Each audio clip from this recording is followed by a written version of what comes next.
నమస్కారం ఈటీవీ 360కి స్వాగతం. ముందుగా ప్రధానాంశాలు. హైదరాబాద్ వ్యాప్తంగా దంత వైద్యశాలలు క్లినిక్ల ఏర్పాటు.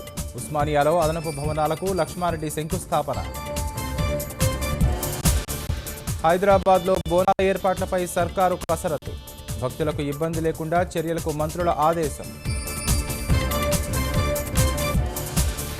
దీర్ఘకాలిక సమస్యలపై రైల్వే కార్మిక సంఘాల పోరుబాట.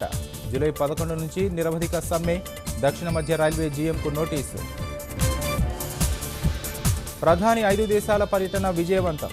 రేపు ఉదయం భారత్ చేరుకోనున్న మోదీ.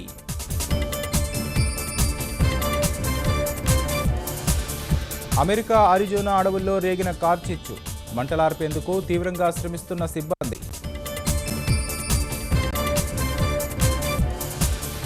ఆక్రమణలతో కుచించుకుపోతున్న భద్రకాళి చెరువు. అక్రమార్కులపై కొరడా జులిపించేందుకు సిద్ధమైన బల్దియా. మొక్కలు నాటే కార్యక్రమంలో జైలు నుంచి విడుదలైన వారి భాగస్వామ్యం. పాలమూరు ఆసుపత్రిలో నాటించిన జైలు అధికారులు.